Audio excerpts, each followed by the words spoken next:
So Okay, let's start. I see Arshad is connecting. Yeah. So we are starting our regular press conference by press deputy, first permanent representative deputy Dmitry Polyansky. Ambassador Polyansky, you have the floor. thank you, Theodore. It's very kind of you. I'm very glad to greet all of you here today. It's already is becoming a tradition. That's what we are seeking. So in anticipation of our press conference, we asked you, as usually, to provide us with possible questions for me to better prepare for this press conference. We received some questions. Again, it doesn't mean that I will limit myself to answering these questions. You are free to ask whatever you want, but I'm also free to reserve my position because I might be not well prepared to answer your questions in detail unless you forward them to me in anticipation. So, well, it was quite an interesting month. In fact, it's continuing. We have 2 days to go. Our American friends did a very good job. They were very efficient and interacted well. If you are interested on certain moments or topics, please don't hesitate to let me know about this. But I will start with your questions. I received a couple of questions from Majid Lee. On Syria, in the last Security Council meeting, Mr. Pedersen sounded somewhat optimistic about the political track. Do you share that optimism, and do you think a similar breakthrough like the one in Libya is feasible in Syria anytime this year? Well, we definitely share Mr. Pedersen's optimism because we see that the two sides of the Syrian conflict are starting to engage together. Of course, there is still a lot to be done, and there are important meetings to come. But there is no other way but the dialogue. Everybody agrees, including ourselves, that there is no military solution to the conflict in Syria. That's why we are looking forward to the next meeting of Constitutional Committee, which we expect will give the sides the possibility to better understand the positions and maybe to come to certain communalities. But it's up to them to decide. It's Syrian-owned and Syrian-led process, as you know. We are against any foreign interference in this process. And that's it about Constitutional Committee. As for Libya and Syria, I think, well, these are two different scenarios, two different situations. There are certain complications in Libya, there are certain complications in Syria. In Syria, they seem to be more persistent and more difficult to overcome. Well, I don't know whether in Libya there is a certain area of Libyan territory controlled by the terrorists where the population is de facto held hostage of this situation, and where certain external powers are exercising support to this territory. So this, of course, complicates very much the total settlement in Syria. Also, I remind you that a big part of Syria is still occupied by United States, which was not invited there. So this is also not the case in Libya. So I think in Libya things look to be quite optimistic. We are very happy about this, and we expect things to progress quickly. We hope that Libyans will find understanding and common denominator on very difficult issues facing this country. Another question from Majid is on Iraq. Ambassador? Yeah. Follow up? Yeah, no, it's not a follow-up. Is it okay if I add a question, or we don't have time? My God, you put me in a very awkward situation. Well, people will expect that I feel certain sympathy to you, but well, okay, go ahead. Thank you very much. Actually, it's a question. I want your perspective on this. It's been today is the anniversary of decision by Security Council 30 years ago to establish a no-fly zone in northern Iraq, which hugely impacted me personally and my family, and millions others were refugees. And that decision basically made us able to return to our home in a way, but complicated the Iraqi situation in general. But that decision was a beginning of a period of what's known as humanitarian intervention, where Security Council allows the use of force in the name of saving lives. I just wanted your perspective on this. After 3 decades of a start of so-called humanitarian interventions, establishing no-fly zone, do you think it's still the responsibility and the function of Security Council and international community to intervene in case of a threat or perceived threat of mass killings in certain country, and basically give international community a right to override the sovereignty and the right of countries to rule themselves in a way? Yeah, thank you, Majid, for this easy question to answer. I would say that the world is now obviously different from what it was 30 years ago. 30 years ago, there were expectations and hopes that the international interaction, international cooperation will take a certain shape, positive shape, without any confrontation, and with countries with big powers, I mean, being able to put aside their differences and work together to achieve certain results. We are now 30 years from that, and I would say that the expectations didn't come exactly true. There are certain things that we can really be proud about. Other things maybe we would have done in a different way. It's not only about Iraq, but it's also about Libya. Now we are celebrating the breakthrough in Libyan negotiations, but we don't need to forget the fact that 10 years ago, the military NATO operation turned this country into what it is now, and it is still a way to go. Nobody has the magic wand to solve the problems in Libya except Libyans themselves. And it's a painful way. This country suffered enormously, and you know that the whole of North Africa also suffered and continues to suffer because of this. Iraq is, of course, a different situation, but there are also certain similarities. I wouldn't go back to history. I'm not a historian, but I would say that, of course, we are now analyzing and we are now trying to take conclusions out of what has happened, why it happened, how could it be done in a different way.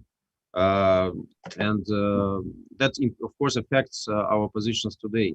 As for humanitarian interventions, we are not advocates of this theory. You know, it's maybe a bit of philosophical question. It's a question of how we determine whether it's a good guy or a bad guy, whether this government is a good one or a bad one, even if it seems obvious at in some cases and certain situations. But what will be the safeguards for this in the future if we add these humanitarian intervention rights to the toolbox of international community? So who will say that tomorrow some influential countries that disregard the positions of the others would not decide that this one is a bad guy and he deserves a humanitarian intervention because of, I don't know, certain pretext? We know that there are blatant double standards in the world. I don't have to give you the examples, but we think it's a very dangerous scenario to intervene and to not to seek the agreement with the country in question. There are situations when the countries that face problems specifically ask for foreign help or even for military help. That's one thing. On the other case, the other case is when we have that the situation in a certain country is very worrying, when there are protests, for example, when there are movements, when there are casualties and victims. It's a difficult situation, but it doesn't give us the right to intervene and to solve these problems instead of citizens and authorities of these countries, because it will not be a long-term solution, and again, it will create a very dangerous precedent. Well, we had in the last century, we had at least a couple of very devastating world wars, and we need also to take lessons out of these situations. I wouldn't create direct parallels, but well, history is a mother of science and is a mother of diplomacy. So that's why we always have to look back in finding and looking for questions for our today's situation. That's why, Majid, I'm not in favor, and my country is not in favor of the concept of humanitarian interventions. It's a very dangerous one. We think that everything should be, first of all, decided through the dialogue by these countries in question themselves, and without foreign interference. It applies also to the policy of regime change, which was promoted by our host country, and which seems to be out of question with certain remarks by Foreign Secretary of State Blinken, but we still need to see whether it is true or not. So we are for cooperation, and we are for non-interference into internal affairs of other states. Shall I continue with your question on Iraq? Yes, thank you very much. Yes, you are asking, Turkey is threatening to launch a military campaign into the bordering district of Sinjar, a major concern for Iraq. This is mainly due to the fact that Sinjar is becoming a stronghold for militias, including PKK-linked fighters. Iraq previously expressed concern and submitted complaints about Turkey's military activities inside the Iraqi borders. Do you think the Council should express a position on this before it develops into a major crisis? Well, it's up to the members of the Council to decide, of course. We are a permanent member, but we're only one member of the Council. We can think for ourselves. And we are absolutely convinced that any military operation on the territory of another country should be agreed with the authorities of this country. So it is related directly to what I said previously. Again, the cause may seem right, the target might seem obvious, but there are very important details which might develop into big problems and headaches for international community. That's why we are not in favor for unilateral moves in this situation. As for the Council, again, you know that there are different members, different positions. We still need to see whether we can find common denominator on certain issues, and we don't want our position to dominate in the Council. Now I turn to Philippe Ratet, if it's possible. Thank you so much, Ambassador. Thank you. Well, I will start with your second question, then I will come to your first one. The second question was, I noticed that on Friday, Russia voted in favor of the resolution extending for 1 year the expert's mandate on North Korea. At the same time, you disagree with the wording barrels or tons for North Korean oil importations. Can you explain the logic? I can easily explain you the logic, because the fact is that your information is outdated. I think we agreed on these barrels and tons back in January already. And the discussions in the Sanctions Committee were very fruitful in this regard. There were technical difficulties. As far as I'm informed, they are overcome right now. So I don't think your question is related to the situation that it is now, that we're facing right now. Okay, so it's barrel or it's ton? Well, it's up to this Sanctions Committee to formulate exact formula. As far as I know, it's tons, but well, barrels also in some cases. So it's a flexible solution. Ambassador, there could be a small follow-up by Toby Burns. I just wanted to say that in any case, it's about oil. That's for sure. Yeah. Okay, Toby, please. Mm-hmm. But I still have a second question from Philippe. Yeah. It's just a follow-up on the same issue. Okay. Hi, thank you very much, Ambassador. This is Toby Burns here from NHK. Just following up on the DPRK issue, can you just speak a little bit more generally about how you understand this moment in terms of Security Council diplomacy, in terms of the nuclear issue on the Korean Peninsula? Do you think that this is you have an opportunity here with the new administration?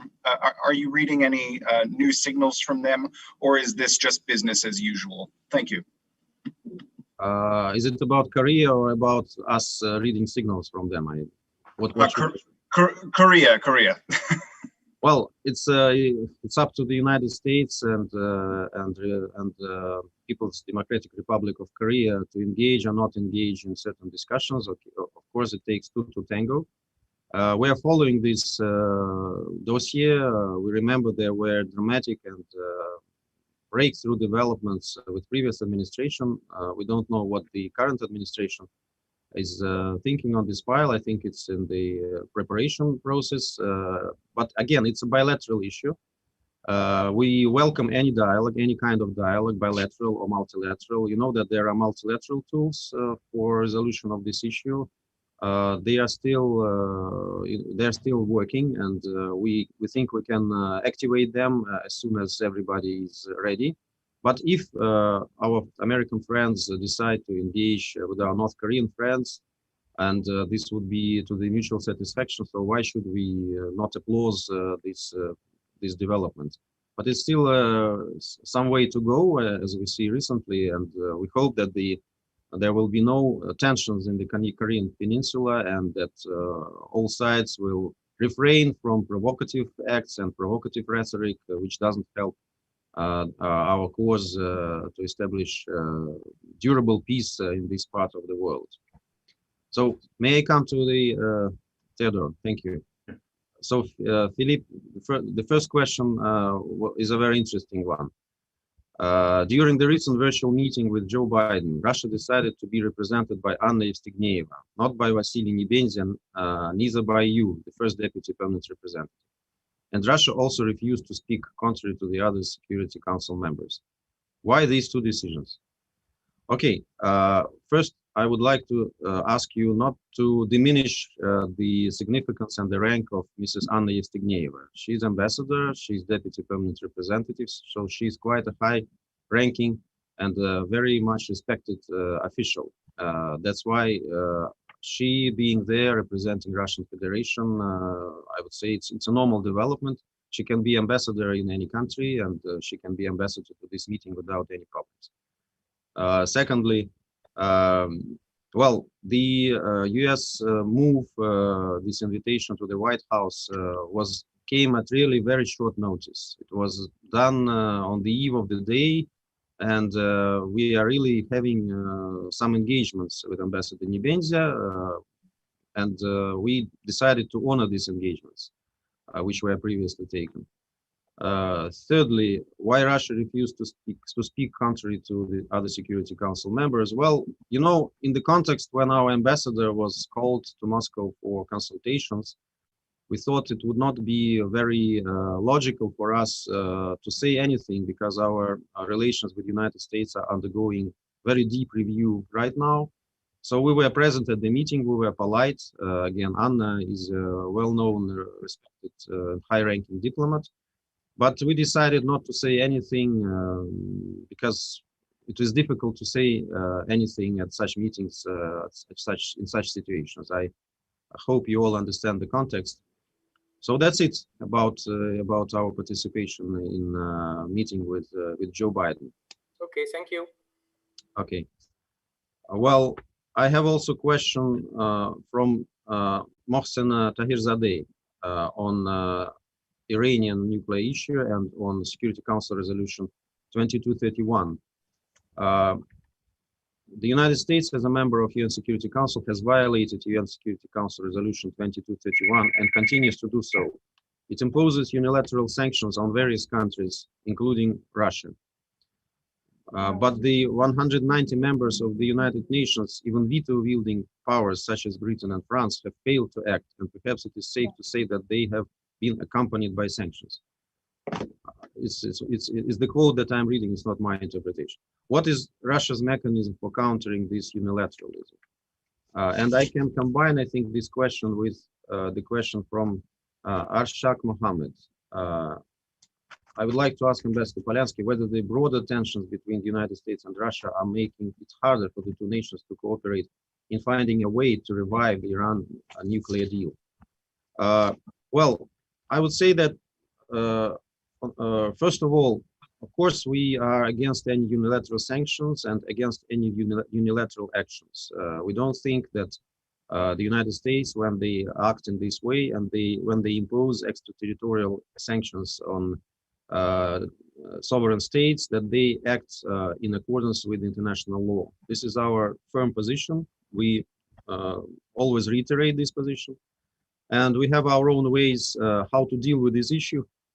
I'm absolutely sure that other countries that face US sanctions have also their own ways to deal with this issue. That's why I will not comment for them. I would just express the opinion that it is not quite decent for a great country like the United States to act in such a way in the international arena and to pretend to be kind of a world policeman. I think this concept dates back to maybe 10, 20 years, maybe 30 years that we started our conference with, but not today. And the sooner United States realize that the world has changed and that there is no place in the world for such tools, the better for everybody, including the United States. That's a general remark. As for 2231, JCPOA and everything related to that, we're still optimistic. We know of the positions of the parties. We don't forget who was the first, who started first, who did what. And we think that matters, of course. So we expect, of course, when the United States rejoined the JCPOA, of course, it's logical to expect that all the moves that were taken in breach of this important agreement would be repealed. We also, at the same time, think that the moves that Iran has taken in retaliation, I would like to stress this, should also be repealed. Now it's to determine the consequence of these steps. Again, there is logic big logic in the Iranian position. There is some logic in the United States position. We try to be very instrumental and constructive and to bring the parties to an agreement, which we hope we will see quite soon, provided we all act in good faith and that we all are forthcoming. That's why I don't think we should be extremely worried for this. We should give the parties the time to engage in dialogue, to understand better positions of each other. We know that the United States is still continuing to work on the position of the new administration on Iranian file. We welcomed the transformation that happened with the new president, and we expect this position to yield concrete and feasible results in the nearest future. Well, there was a number of questions. There were a number of questions from James Bayes, but they were not formulated in the way I can really answer them. Just only the topics. If you formulate them, James, more specifically and more concrete in a concrete way, then it will be very helpful for me. James, good morning, good morning, Ambassador. I was just giving you in the email the sort of general subjects I was interested in rather than questions. My specific questions are on Syria, following up with what you've said. So I have two specific questions, if I may. Number one, you have seen the call yesterday from Secretary of State Blinken to open lots of border crossings. You've seen Mr. Lowcock saying that nothing is making it cross line. And there's a speech from the Secretary General in the next hour where he is going to talk about cross-border and the need for cross-border. What is Russia's current position ahead of those negotiations? Do you think that cross-border crossings, one or more, are now needed? And my second question feeds into the wider diplomacy on Syria you were talking about. In addition to the ongoing meetings of the Astana group, Sochi group, the Turkey, Russia and Iran, there was another formulation of countries met in Doha recently, Russia, Turkey and Qatar. And I'm wondering what that discussion is about and how you see the diplomatic momentum on Syria going forward. Is it just the Constitutional Committee or are there wider discussions underway? Thank you, James, very much. So on border crossings and on humanitarian Syrian file, yesterday we indeed had a very interesting discussion in the Security Council, and Secretary Blinken personally participated in it. I would say that we're still where we were before. I haven't seen any dynamics since then. So what is the problem? We all care about Syrian refugees, about displaced persons, about population in Idlib. We all care about them in the same way. The problem is that we don't think that opening additional border crossings would make life easier for these people. on the one hand. On the other hand, as I already spoke previously, we think that there are other means for delivery of humanitarian assistance, namely through cross-line, and Syrian government is ready for such deliveries. We know that, for example, there is a convoy from Red Cross ready to go to Idlib from Damascus, and this convoy has received necessary clearings from the Syrian government almost a year ago, last April. So it means that the other side, which is influenced by the position of many countries, is not ready to move and is not ready to make any concessions, I would say, any necessary concessions, because we all speak about sovereignty and territorial integrity of Syria. Nobody is questioning the future of Syria as a country within its borders. So Idlib is also part of Syria. What do we have in Idlib? In Idlib, we have an internationally recognized terrorist group, quite numerous, controlling quite numerous population and making hostages out of this population. And this situation, this status quo is not sustainable. It's not sustainable for Syria. It's not sustainable for us, and it's not sustainable for these people. We know that there were several efforts from the refugees there in Idlib to cross to the territory controlled by the Syrian government. Syrian government made necessary efforts for this, made corridors open. They also opened certain schools for children to be taught Syrian territory, children from Idlib. But the Idlib population was prevented to do so by terrorists from Hayat Tahrir al-Sham. So again, what is the intention with Idlib? Idlib should someday return to Syria. These people are Syrian citizens, and Syrian government is responsible for them. Syrian government is ready to help them, ready to provide humanitarian assistance. And instead of facilitating this, international community, I speak in broader terms, international community concentrates on opening border crossings, which are not transparent. I would say nobody knows what is happening there, because apart from delivery of humanitarian aid, a lot of things are being brought there. They are controlled again by Syrian rebels, if you can call them, or Islamists or terrorists, whoever. So it's a very gray scheme, and it's not well known what is happening there. And of course, it's a breach of sovereignty and territorial integrity of Syria. Situation now is different from what it was 5 or 6 years ago, and most of the territory is under control of the Syrian government. The situation in Idlib until recently was relatively calm, and nobody did anything to convince these people who control Idlib to move forward and to do what they need to do. If they are internationally acknowledged terrorists, as we all know, then they need to face accountability. Then they need to give the way for the forces that would be ready to cooperate and to interact and engage with the Syrian government. That is why Constitutional Committee is working, and we hope that there will be progress there. But these people in Idlib, I mean the terrorists, they do absolutely nothing, and we don't need to create a cover-up for them. We need to call a spade in this situation. That's why, again, we think that the solution to humanitarian issues in Syria should be provided with due respect of its territory and sovereignty and territorial integrity. And we know it can't be done overnight. That's why we were very flexible last year when we were speaking about the extension of cross-border mechanism. But we haven't seen any problem so far. That's the problem now. Now you referred to Mr. Lowcock citing figures and telling us facts, but what has been done in order to facilitate the cross-line deliveries to Idlib? I'm afraid nothing was done in this regard, and people are just betting on opening of other border crossings in Idlib. That would be again very good present for terrorists. So this is not the sustainable situation.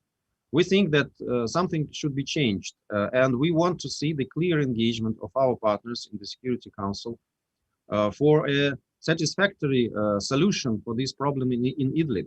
And it should be done first and foremost by promoting cross-line deliveries. well, unless we see any progress in this regard in the coming couple of months, it will be very difficult for us to be flexible on this file because we don't see any movement from our partners. Sorry, to be clear there, Ambassador, you might not be able to be flexible. That means if there's no movement on cross line, you may consider vetoing the one border crossing. Is that? I just want to be absolutely clear what you might do in the council coming up in July. No, I'm just saying that we are not going to be flexible. I'm not saying about veto. I'm not saying about anything. I just want to flag that we need to see progress. If there is no progress from now on until July, then of course we will be in a very difficult position because our approach to this issue hasn't changed. I expressed it to you absolutely clear, and I tried to explain to you the logic. And again, we care for Syrian population, for whether it is in Idlib or not in Idlib, in the same way that our colleagues in the West are caring. But we need to find a solution, sustainable solution that would respect also sovereignty and territorial integrity of Syria. You also asked about meeting Russia, Turkey, and Qatar. Well, I wouldn't say that this is some breakthrough or some new format. This is just a normal exchange of opinions. We can think of different constellations in Middle East or elsewhere. I wouldn't rush to any conclusions that there is a new troika formed. There are certain issues that we decided to discuss in this format to come to better cooperation and coordination. It was about Syria, it was about Afghanistan, about everything in the Middle East. And we think it was a very fruitful exchange. Whether there will be a follow-up or not, it's up to the foreign ministers of these two countries to decide. Again, Russia is open to dialogue with whoever is necessary for solving issues, not for creating problems. Okay? Ambassador, you have one more question on Iran, and then we'll follow up with Pamela Falk, who also wants to ask. Okay, one more question on Iran? Yeah. Mm-hmm. You have it in the list. Really? I think I answered it. I thought that. Oh, yeah. So Pamela, go ahead then. Yes, thank you. Mm-hmm. Theodore, sorry, Pamela, before you speak, since you're muted, I see that there is a certain nuance in this question. It's about whether the broader tension between the United States and Russia are making it harder for the two nations to cooperate on finding a way to revive the nuclear deal. It has this dimension. I will just shortly touch upon this. Well, of course, when our relations in the United States deteriorate, it makes it harder not only for us, but I think for the whole of the world, including the United States, even when they don't understand it or don't want to acknowledge it. But we are absolutely ready to engage with the United States on the issues that are of common interest. That's the same position that the United States has. It engages with Russia on many issues when it is to the benefit of the United States. So it's the same position for us. Finding a good solution on the question of Iranian nuclear dossier, reviving the JCPOA, is in common interest of the United States and Russia. That's why I think that we cooperate there without any problems. And we diplomats manage somehow to shelter from turbulences that sometimes are in our bilateral relations and to move forward on many issues. I am absolutely sincere in telling you that we have excellent relations with our counterparts from United States, from United Kingdom. In the Security Council, we managed to engage with them on different issues. At the same time, my colleagues in our embassy in London or in Washington may wait for months for an audience with some head of the unit to discuss certain political issues. So this happens in the same world, but we still think that engagement here in the United Nations is very important for the whole world. That's why we try to put bilateral issues aside when we can really achieve something. And it should be, of course, all-weather relations, even if it rains or when there is a thunderstorm. We try to do it in the Security Council. We are not magicians again, but we try to do what we can. And Iranian dossier, I think it's one of very good examples where we join forces and where we really try to forget as much as we can about bilateral agenda. Okay, Pamela, sorry. Thank you, Peter. Thank you, Ambassador. We do enjoy these briefings. Since you have answered the question on Iran, I want to ask you, 23 nations signed a letter with the World Health Organization yesterday calling for a post-war-like treaty on pandemics to alert people to share vaccines, all of this, that would be on the level of Yalta or Bretton Woods. I didn't see Russia's name on it. US and China did not sign it yet, but seem to be supportive. Where do you stand on that? And separate and apart, one clarification, you said in Moscow, there is a review of US-Russia relations. Could you clarify that? Overall relations, new Biden administration, what do you mean by that? Thank you. Thank you, Pamela. On the vaccine, I indeed saw the news on this letter yesterday. It's very moving, this initiative. But again, it's first of all, it's very fresh, so we need to understand. I haven't seen the letter myself. I saw only news, and it's very well. There are nuances. There are the devil is in the detail. We need to see what is there in the letter, and I'm absolutely sure that my colleagues in Moscow will examine it. But it's not maybe important to create one letter signed by every leader because we're here 193 nations in the United Nations and we can act together. We don't need formal letters to do so. The spirit of the letter, I personally share very much about vaccines, about the need to get together, to unite, to solve all these issues, because at some point, of course, these things were ridiculous because countries were thinking about themselves first and foremost, and a lot of bonds that were built for many years seemed irrelevant in case of the pandemic. Pandemic was an enemy which really took us all very unexpectedly and altered our lives, and we still need to find a solution to this. So that's why, as you know, there was an initiative of Russian President Vladimir Putin to get together first and foremost in the format of 5 permanent members of the Security Council to get better understanding on many issues, including how to fight the pandemics. We can do a lot of things together, and we do this bilaterally, we do this multilaterally. But again, you know what worries a little bit, that still even against the background of these pandemics, there are still efforts of certain countries or certain blocs to promote their products at the expense of other products, to block the way for other vaccines, to block the way for international cooperation in this regard. And this is very disappointing. There were certain statements, for example, from our European colleagues, from European Commission members about Russian vaccine, which contradicted totally the position of many national governments.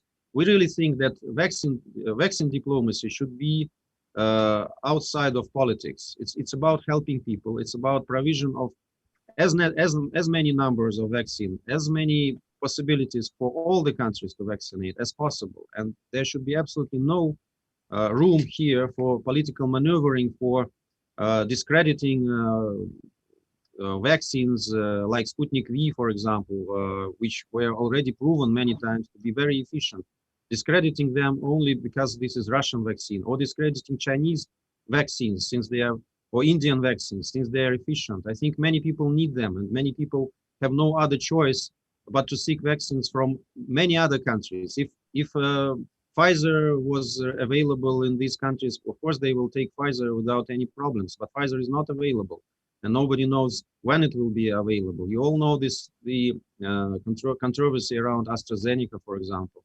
So I think the countries should have the choice to get access to the vaccines that they want without any politics, without being punished, without being ostracized, without being called the tools of Russia or China, and without any, I would say, accusations of Russia, China, India, or somebody else to use vaccine as a tool for their influence, for their selfish interests. There are no selfish interests in this regard. We produce vaccines. Our vaccines are quite good. It has been proven. We have 3 vaccines now in Russia nationally, and we are ready to share them with those who want it. And that's it. I think that should be the only framework for such cooperation. If I personally, I would be ready to vaccinate here with American vaccine without any problem, because it's a question of vaccination that matters. But the fact is that we don't still have such a possibility to get vaccinated here. So possibly we will solve this issue through importing our vaccine to New York. And there is such a possibility for our staff to do so. But again, it doesn't mean that I'm absolutely allergic to the idea that I would vaccinate with American or British or whatever vaccine. I think this should be really put aside, and we should concentrate on international cooperation in this field. We should, of course, give credit to our scientists. I mean, not only Russian scientists, but everybody who is now ardently working on the vaccine and trying to help us. And the politicians should be very wise and absolutely not selfish in this regard. So that's where we need to unite, and I absolutely share your position here. So it's on vaccines. I hope I answered your question. Yes, just if you don't mind saying, have the staff of the mission been vaccinated? We are not considered to be essential staff in the United States. That was the clarification. They No, said but now it's anyone over 30 as of this morning, or I'm still too young to get vaccinated. I think people a little bit older than me have no problem with this. But again, it takes certain time. You know, I'm quite a busy person. Even to go somewhere and to stand in the queue, sometimes I can't afford it really. I'm sorry, Yeah. on US-Russia review? US-Russia review. Well, you know that our ambassador, Anatoly Antonov, is in Moscow now. He is consulting different bodies of our country. He is meeting in parliament. He is meeting in foreign ministry, of course. And we try to assess what has happened and what are the way forwards. How can we develop relations with the United States, given the latest statements and the latest initiatives that we saw, which leave us a little bit perplexed. I don't want to dwell into the details of this. I know that you all read newspapers and watch TV, so you don't need to be updated on the context. The context is quite different. The context is controversial. Relations with the United States are very important for us, but they are no more important than the relations of with Russia for the United States. We can do a lot of things together. We are ready for this. We can't stop saying this all the time. But again, I can't stop repeating that it takes 2 to tango. So far, we don't see any partner there. And recent moves and recent statements of certain high members of American administration leave us a little bit perplexed. It's of course not up to me, but up to my colleagues who are good professionals, first and foremost Ambassador Antonov, to give in-depth assessment of what has happened and what kind of implications it might have for US-Russia relations in the future. That's a normal tool of diplomacy. You know that in such situations, it's quite common that ambassadors are called back to the capital for consultations. It doesn't mean that he is called back for good. I think he will return, and he is himself, I think, referred to it yesterday. I don't know when he will return and what will be the outcome of his meetings in Moscow, but I'm absolutely sure that Ambassador Antonov will present the results himself. I don't want to eat his bread here, okay? Thank you. Thank you very much, Ambassador. Thank you, Pam. Next question, Joseph, please. Yes, this is Joseph Klein from Canada Free Press. And my question relates to a statement that President Biden made at his press conference last week, in which he said that President Putin, and I quote, thinks that autocracy is the wave of the future and democracy can't function in an ever complex world. He also laid out that same dichotomy between the United States and China. So I'd like you to comment on whether Russia sees the difference ideologically between the United States and Russia in those same terms, and if not, could you articulate what Russia's view is from President Putin's perspective? Thank you. Thank you, Joseph, for this question. I think it's a bit related to what I was just answering. That of course we will have to deal with these issues. The issue that United States is visibly keen to continue the policy of containment of Russia and China. We of course as Russians we are mostly interested in Russia. And this needs to be accounted for in our foreign policy calculation. That's one of the reasons that Ambassador Antonov is there.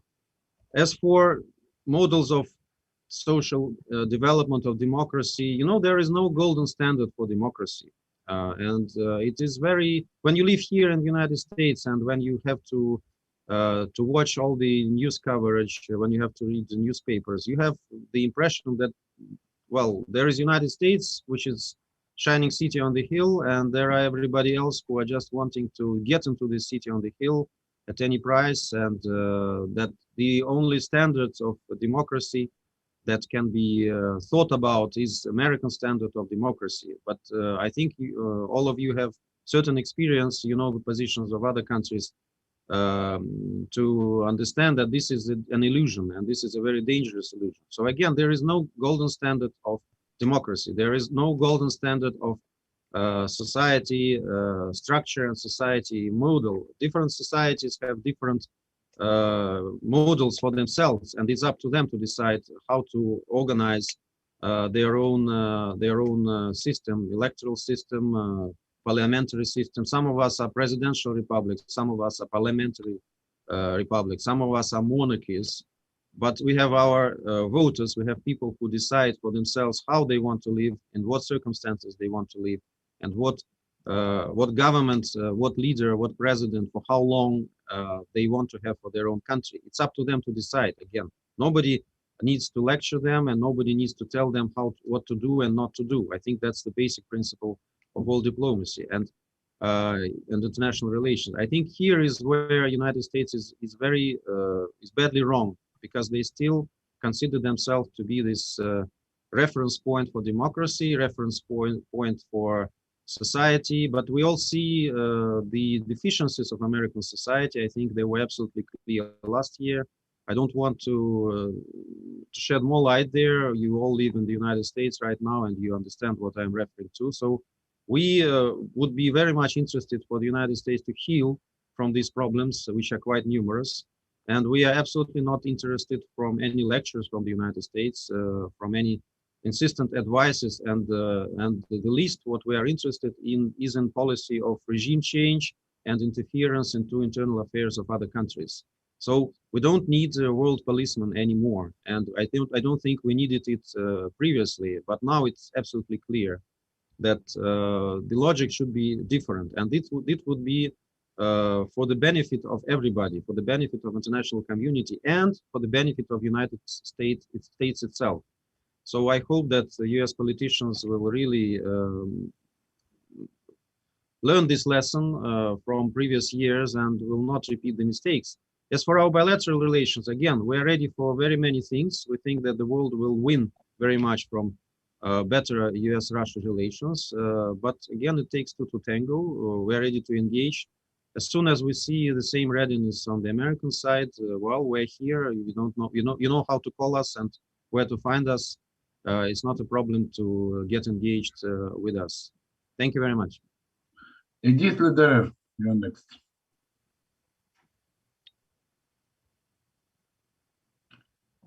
Thank you. Thank you, Edith.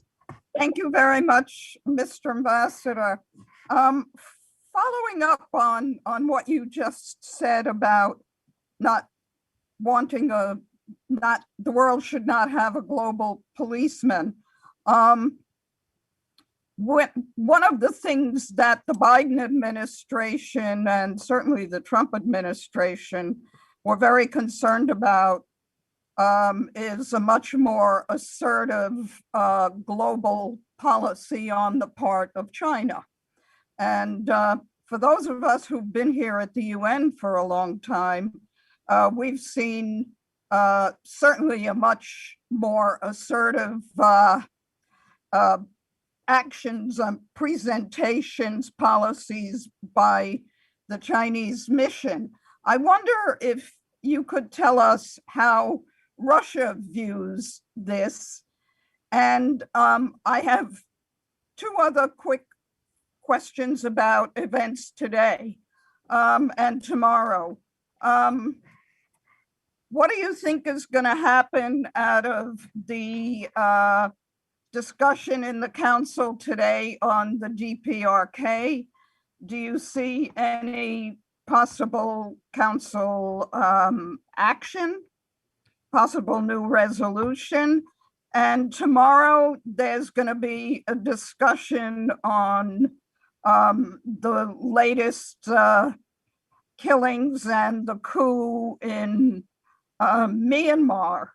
Do you see any possibility that the Security Council might adopt a resolution in the face of these growing killings and basically the refusal of the military leaders to respond to any of the international calls to restore the path to democracy?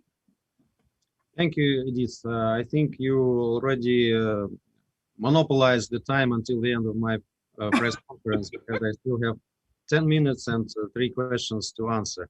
Well, I'll try to be brief.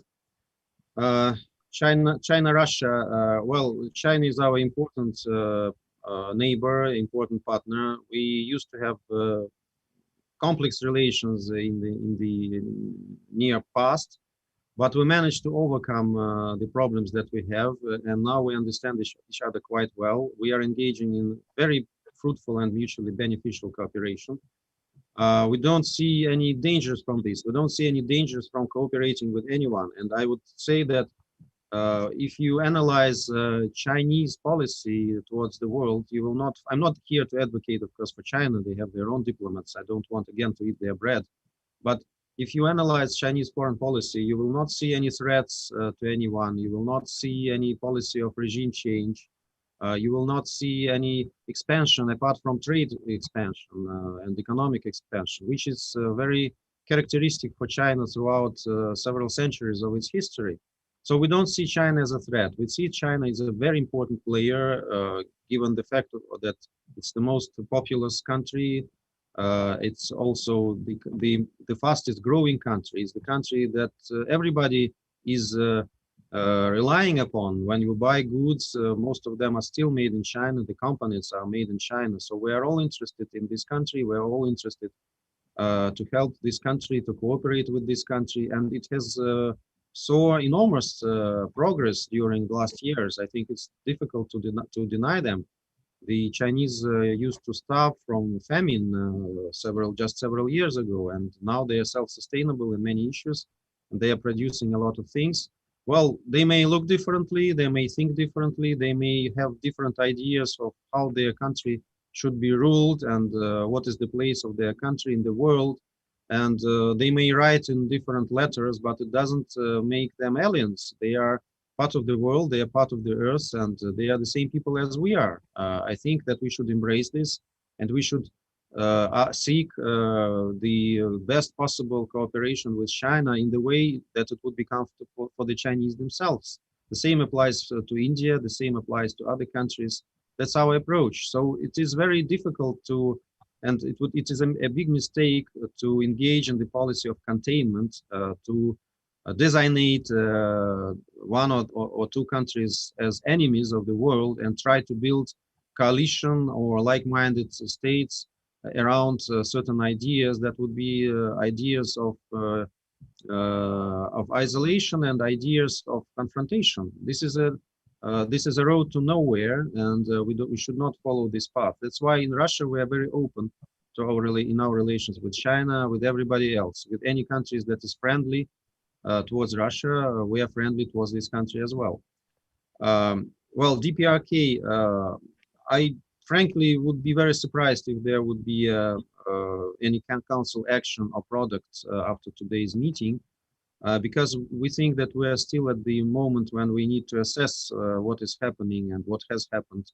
And well, there are different positions of the members of the council, and there are different assessments sometimes, but we managed to work together on this file, and we will manage to work together on this file. Well, there are different developments. Some of them are very alarming and disturbing, but it's still time of assessment, not time of action, as far as I understand. For Myanmar, well, it's a bit related to what I was saying when you asked me a question about democracy, about these golden standards, about whether we have the right to interfere and intervene into internal affairs of other countries. Well, you know, the position of the members of the council was clear. It was expressed in 2 documents already. We are all worried. We want the violence to stop. We want the events to come back to the sphere of dialogue and to the sphere of national unity as soon as possible.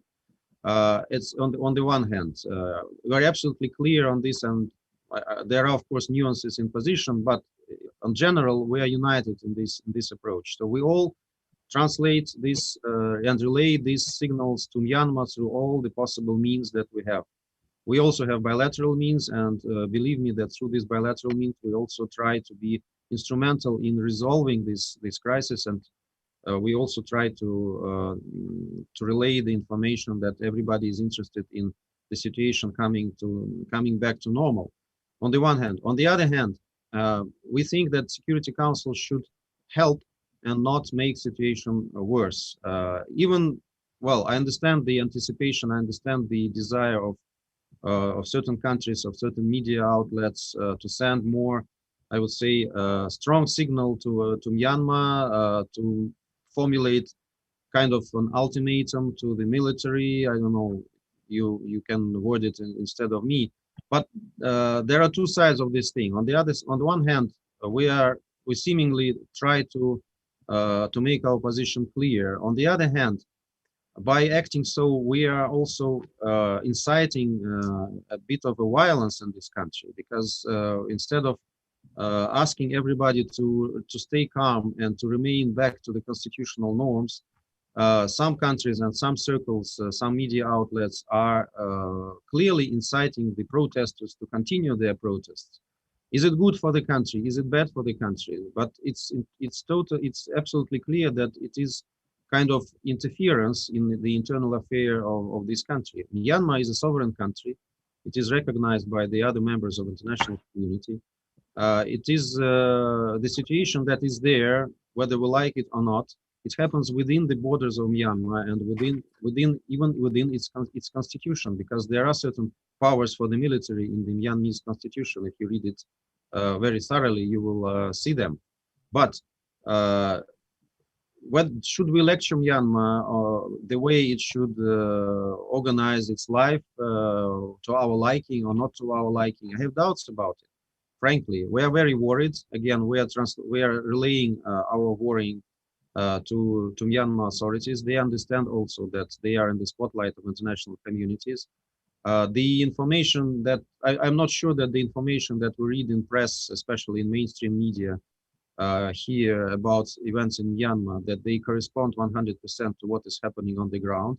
And we really should avoid the situation when, instead of helping to solve this issue, we are inciting more violence, we're encouraging protesters. We are discouraging protesters in many other parts of the world, saying that they need to return to their homes, to remain calm. We are, in some other situations, I mean, we, international community, combination, in some other situations, we clearly say that the situation should return back to normal, and there should be no violence, and that the government is doing the right thing when they try to preserve constitutional law and order. So we should do it in all situations, maybe, and shouldn't make distinctions between Myanmar or not Myanmar. There should be a certain universal approach of international community towards the situation which represent internal matters of this or that country, regardless of whether we like them or not like them, but they are different country, and this is a fact of life. Okay. Ambassador, we have a really a good line here. There's Sailor de la Verde, Mehmet Bashir from Voice of America, and Abdelhamid and Benny. There are at least 4 questions more, but maybe you will choose one from those. Let's have 5 more minutes, because I really have different engagements. I'm sorry, and I'm absolutely sure that you have a lot of things to do today. So let's respect each other. And again, I encourage you to send questions in anticipation, because it will make me easier, my life easier to combine them and to answer them in bigger detail. But Theodore, it's a very hard decision for me. It's up to you. Okay, Sailor, then Margaret, and then no. 5 minutes is not Sailor, then Margaret. I think let's speak for one question, or maybe you can combine them if they are related to one and the same. I don't know what Margaret is going to ask. Margaret, are you here? Hi guys, I'm here. Hi, Ambassador. Just a very quick follow-up on Myanmar, Ambassador. Could you just tell us what would Russia support in terms of further action on Myanmar in the Council? I mean, are we sort of at a dead end for you, or is there any situation where you could see sanctions or an arms embargo, things that other countries have been calling for and doing unilaterally? Is there any circumstance under which you could see that? Thanks. Good to see you. Thank you. It's my pleasure as well. Well, as you know, never say never, of course, in any situation in diplomacy as well. But so far, I think that the Council has been very instrumental in formulating its own position, the position of its members, in finding common denominator. And I think in sending very strong signal, very strong unified signal, which makes it even more stronger to Myanmar authorities, to Myanmar, how we see the situation in the country and what worries us. We, as you know, Russia is not a big fan of the sanctions. Russia is not a big fan of punitive measures. And again, I can say that there is a lot of controversy in every situation, including Myanmar situation.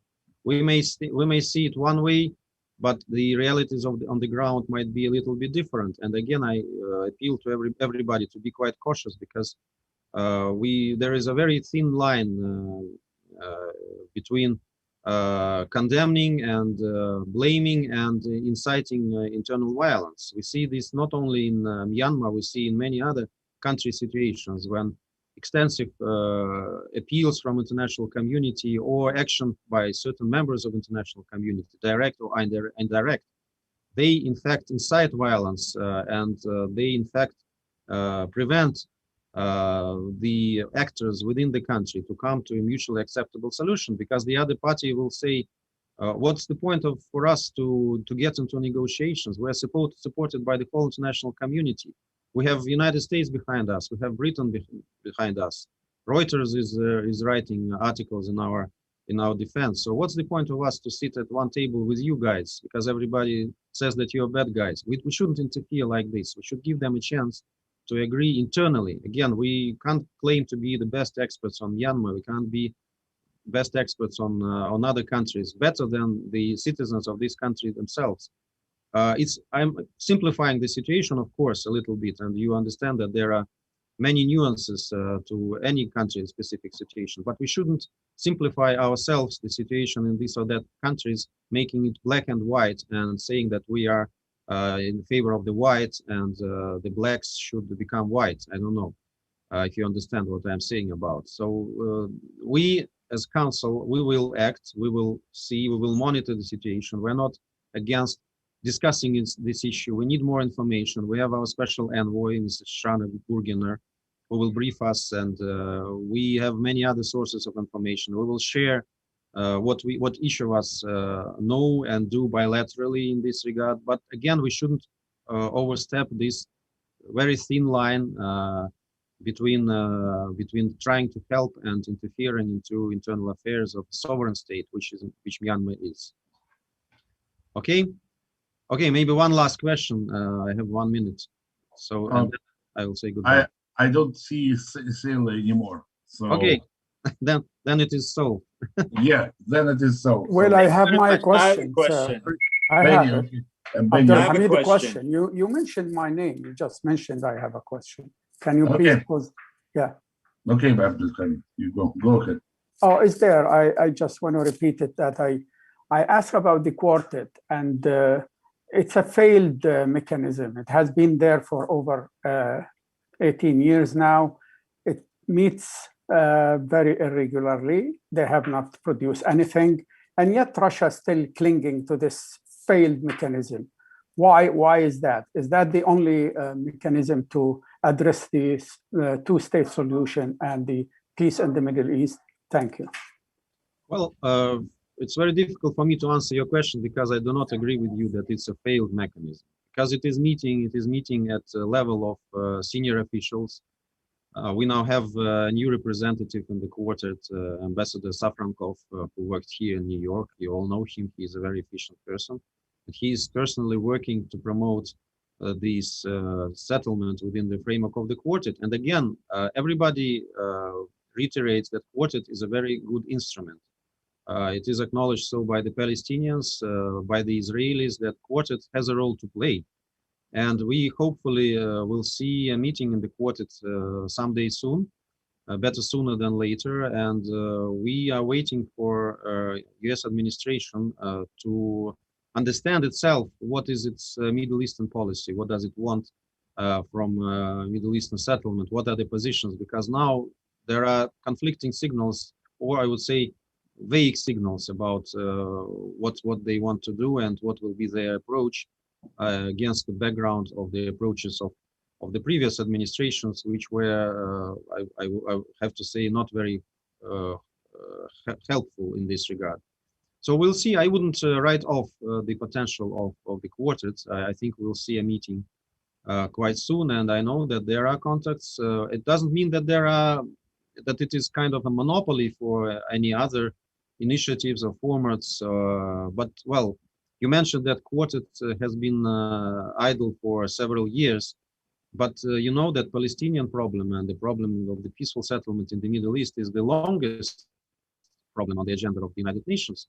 So if it were so easy to solve, then we would have solved it during the first days of the existence of the United Nations. But we all fail to do so because this is too complicated and too many interests are involved, and Palestinians and Israelis both have their own interests, and they may be sometimes complicated and difficult to align with altogether. But we are diplomats. That's why we are working on this.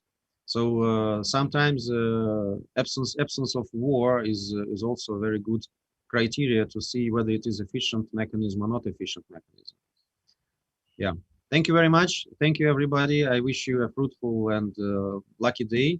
And we'll see you in 1 month's time approximately. And again, I encourage you to send me questions at least 3-4 days in advance, not just to prepare like at an exam. I don't see it as an exam. It's a meeting of friends, but just to better manage our time and to prepare better, to combine maybe certain questions and maybe to find some additional information which would be important for you. Okay.